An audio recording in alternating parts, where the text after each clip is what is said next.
Assalamualaikum warahmatullahi wabarakatuh. Salam sejahtera bagi kita semua. Salam, Om Swastiastu, Namo Buddhaya, salam kebajikan. Perkenalkan, saya Angku Nurmanasari dan rekan saya Esther Astria Hartati. Dalam kesempatan presentasi kali ini, kami akan mempresentasikan tugas besar pendidikan anti korupsi dan etik UMB. Sebelumnya kami berterima kasih kepada dosen pengampu kami, Pak Islahul Ben, dengan peranan terciptalah tugas besar ini. Menggali dan mengembangkan potensi diri secara profesional.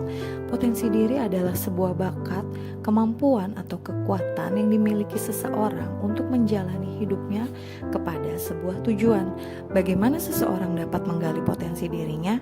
Seseorang itu harus kenal siapa dirinya, apa nilai-nilai yang ia miliki, sehingga ia dapat menentukan bidang yang cocok dikembangkan, membuat daftar kekuatan dan kelemahan, dan mengidentifikasi bidang mana yang kita berbakat. Proses menggali potensi perlu tekad, konsistensi, dan pengulangan. Setiap orang memiliki potensi diri yang besar, namun banyak yang tidak sadar akan hal tersebut. Proses untuk menggali potensi diri dapat melalui self-assessment, evaluasi diri seperti evaluasi kemampuan, minat, dan nilai-nilai yang dimilikinya. Setelah kita kenal potensi diri kita dan menggali kemampuan apa yang ada di dalam diri kita, saatnya kita mengubah mindset ke arah yang lebih positif, sehingga kita fokus pada kesempatan untuk belajar dan berkembang dalam memperbaiki diri, dan kita siap membuat rencana untuk mengembangkan diri, mulai dari menetapkan sasaran atau tujuan kita dan langkah-langkah yang akan kita lakukan dengan mempertimbangkan waktu, tenaga, dan sumber daya lainnya. Sebagai seorang profesional, kita dituntut untuk selalu meningkatkan kemampuan, keterampilan agar dapat bersaing di dunia kerja dan menjadi sukses di bidang karir.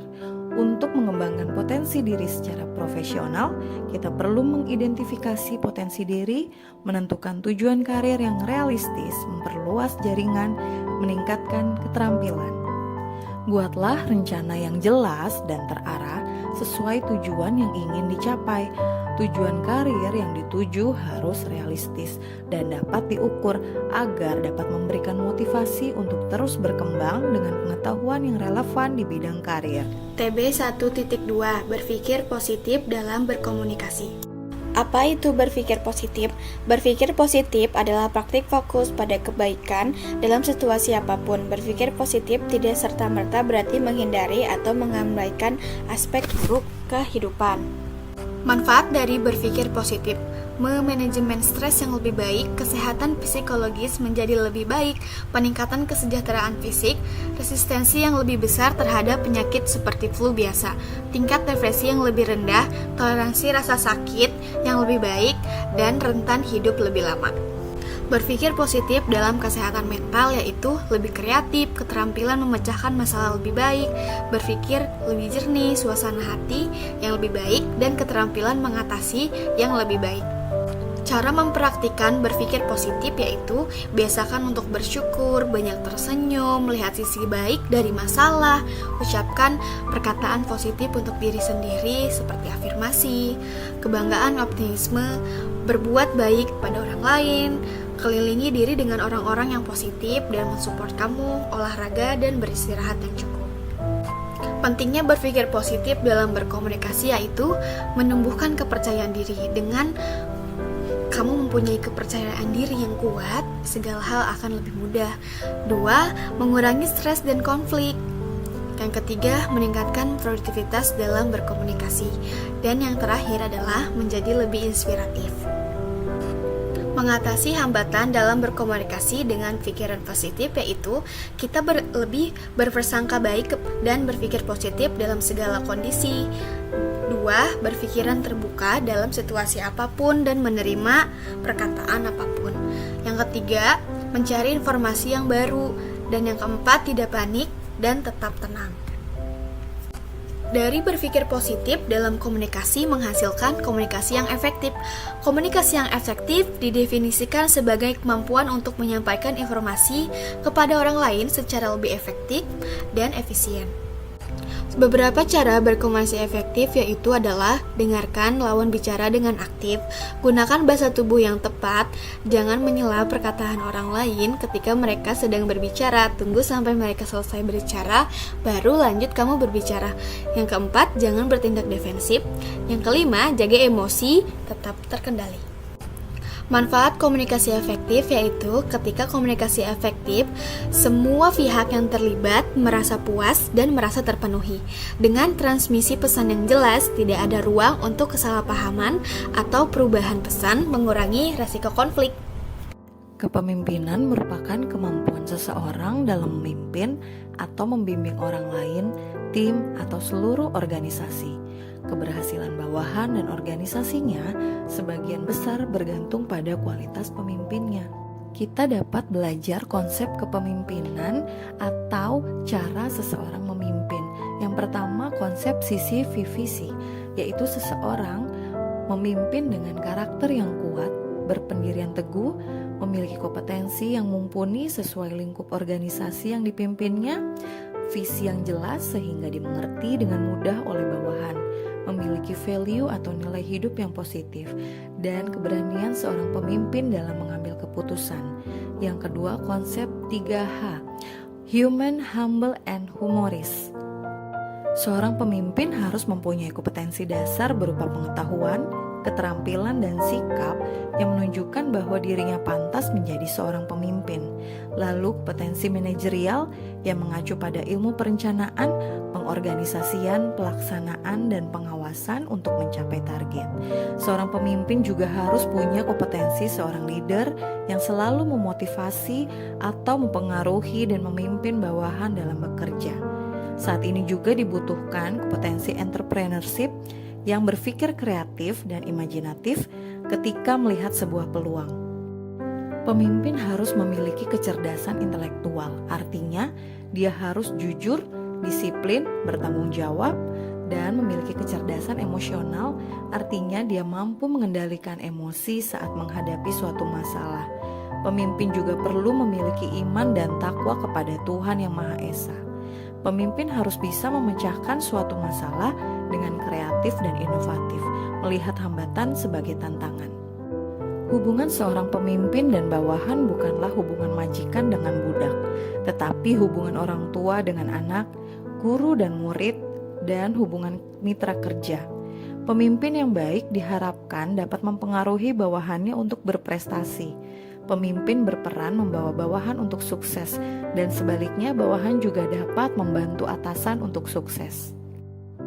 Seni kepemimpinan yaitu bagaimana seseorang memerintah yang efektif, memotivasi bawahan, memberi semangat untuk terus mencapai kesuksesan, membangun rasa percaya diri bawahan, cara bernegosiasi, dan seni mengambil kendali kepemimpinan. Apabila akan memilih seorang pemimpin, maka carilah orang yang mempunyai watak pemimpin, seperti kemauan untuk memimpin, memiliki integritas, mempunyai pandangan maju, pribadi yang tampak menonjol, memiliki keinginan kuat untuk mencapai sasaran. Pemimpin yang berhenti belajar, berhenti juga sebagai pemimpin.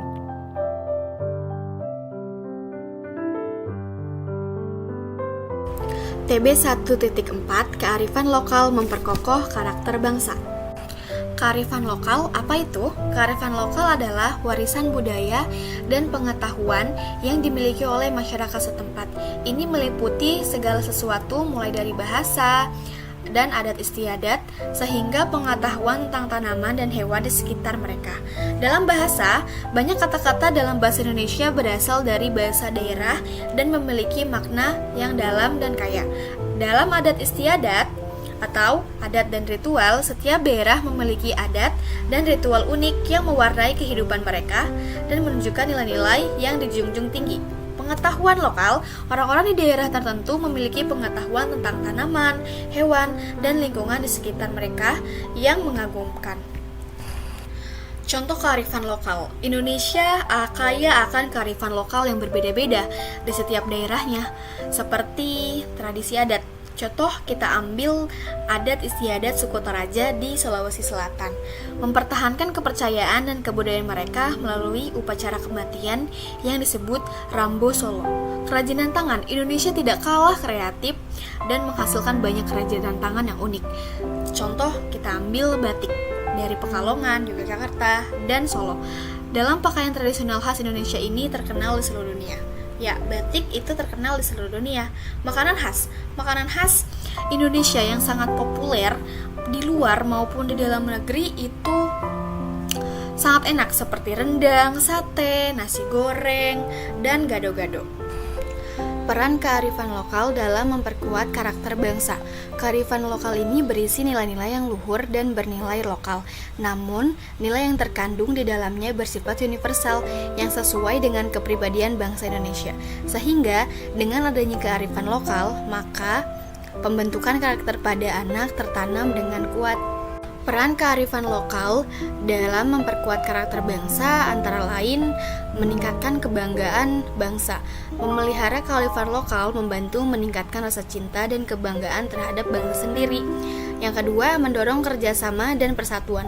Menjaga kearifan lokal dapat membantu membangun kerjasama dan persatuan di antara masyarakat yang memiliki kebudayaan dan bahasa yang berbeda-beda. Yang terakhir, memperkuat identitas nasional. Ragam kearifan lokal yang ada di Indonesia menjadi bagian dari kekayaan bangsa yang dapat memperkuat identitas nasional. Strategi menguatkan kearifan lokal. Kita dapat menguatkan kearifan lokal dengan berbagai cara. Yang pertama, mendidik. Mengenalkan kearifan lokal melalui pelajaran sejarah dan budaya nasional. Menjaga pelestarian kearifan lokal melalui kegiatan seni dan budaya.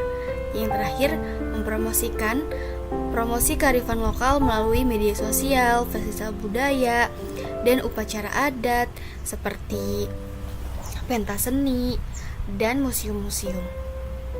Upaya melestarikan kearifan lokal di tengah tantangan globalisasi dapat kita lihat dari upaya-upaya seperti pendidikan dan penelitian. Pentingnya ilmu pengetahuan dan teknologi dalam melestarikan kearifan lokal sangat penting agar dapat dipertahankan dan diwariskan secara tepat. Yang kedua, komunitas dan konteks menjadi faktor yang sangat krusial dalam menjaga kearifan lokal, sehingga pemuda dan anak-anak bisa secara sadar mempelajari kearifan lokal. Upaya yang ketiga, kepercayaan dan tradisi. Memperkuat kepercayaan dan religi menjadi cara untuk menumpuk kepedulian terhadap kearifan lokal. Hai guys, saya Anggun Nurmalasari dan rekan saya Esther Astria Hartati mengucapkan terima kasih banyak dan mohon maaf bila ada kata-kata yang kurang berkenan. Demikianlah tugas besar 1 Pendidikan Anti Korupsi dan Etik UMB yang kami presentasikan. Semoga presentasi kami ini dapat menambah pengetahuan kita semua dan thanks for watching.